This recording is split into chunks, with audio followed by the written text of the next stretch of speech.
obviously Valentine's is tomorrow, so I wanted to do just a reading of a Grateful Dead song that's kind of in the Valentine's theme. So I'm going to do a reading of Peggy-O. So let's just pull up some images here.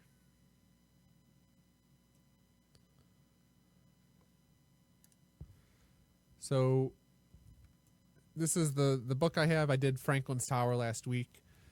So I have it here. This is the Grateful Dead, complete annotated Grateful Dead lyrics.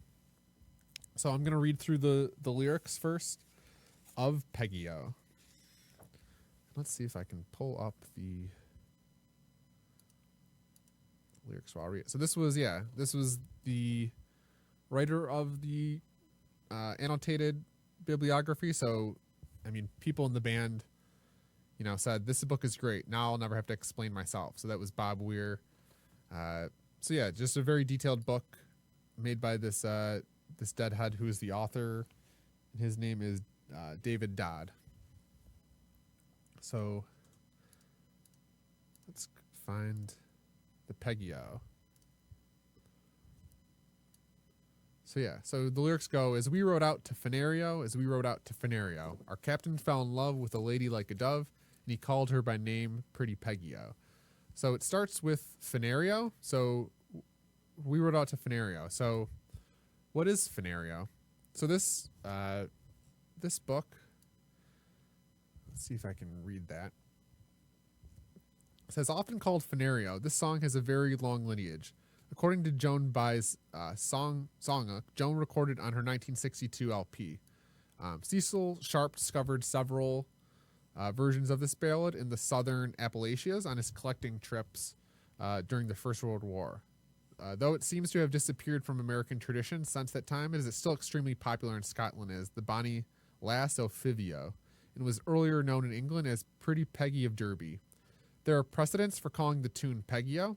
However, Simon and Garfunkel recorded under that title. Bob Dylan's first album calls it Pretty Peggy-O, and one of the most respected volumes of folk song lyrics, the Folk Singer's Word Book by Irwin and Fred Sober, lists the song as Peggy-O.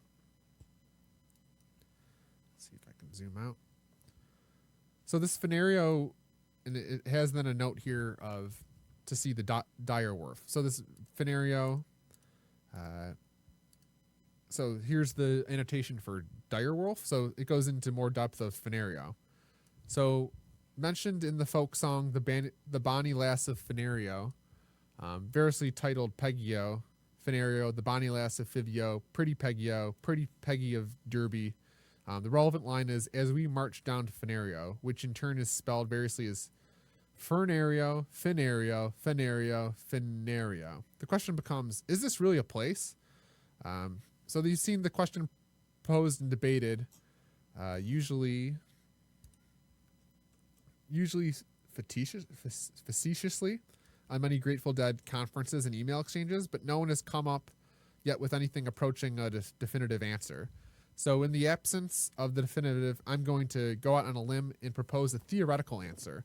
This answer lies within the realm of folk etymology. Since I am not trained etymologist, Fenario seems related to the word fen, defined in the Oxford English Dictionary as lowland, covered wholly or partially with shallow water, or subject to frequent inundations. A tract of such land, a marsh, especially the fens. Certainly low-lying districts in Cambridgeshire, Lincolnshire, and some adjoining counties. So combining this root with the suffix ario can indicate in the general vicinity, area of the fens. Hunter uses the word fens in another lyric, which seems to lend support to the identification of Fenario as a district of marshy lands, namely in the Ivory Wheels Rosewood track, lyric of the Terrapin Suite as performed by Hunter himself. So the demon's daughter used to lay for gin in a shack way back on the skirts of the fens of Terrapin. And marshes appear elsewhere in Hunter's lyrics as well. The Mangrove Valley in Marsh's King's Daughter of Mountains of the Moon. So Hunter's Fenario is a rural, wooded, marshy region of the imagination, which bears no particular relation to the actual geographic Fenario referred to in the Peggy-O folk song, lyric in its variants.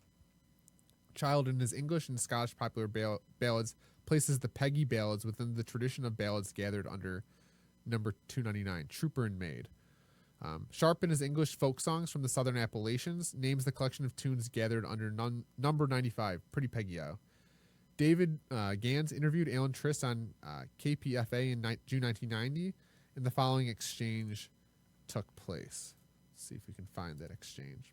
Gans, maybe you can tell us if there's a place called Fenario, and if so, where and what? Well, David, I was able to find the answer to that question. If you're a songwriter and you need a word, you might refer to Alan Lomax's song archivist. And there he suggests that Fenario is a perfect place name. If you need a generic name for an indeterminate place because it has 4 syllables, fen, ner, re, o. If you need a 3-syllable place name, you might use Fivio. So Fenario is a place in the imagination, the symbolic imagination perhaps. Gans, I was hoping there was some history to it. You were hoping it was a real place that has a lot attached to it. Well, I think you can attach those things to it yourself. It's a very evocative name. So yeah, essentially Fenario isn't a real place, but it lives in, the imagination. And I found I have this Irish folk song book, so here's an actual lyric of Maid of Fifio. So usually in a love song about a soldier and a young girl, it is the girl who comes off the worst. In this song, the soldier dies. So this song says, there once was a troop of Irish dragoons came marching down through Fifio, and the captain fell in love with a very bonny lass, and her name, it was called Pretty Peggy-O. So you can see obviously the roots of the Grateful Dead's Peggy-O song are in this Irish folk song, and I think the whole soldier going to war, falling in love with somebody either at war or someone at home, I think is very common in the Irish folk tradition. This Peggy-O has its roots in the Irish. So that was a reading on Peggy-O. I think that's all. I think if that's it, I'm gonna play some songs. So the first performance was December 10th, 1973 at the Charlotte Coliseum in Charlotte, North Carolina. So I'll put a link when I post this on video.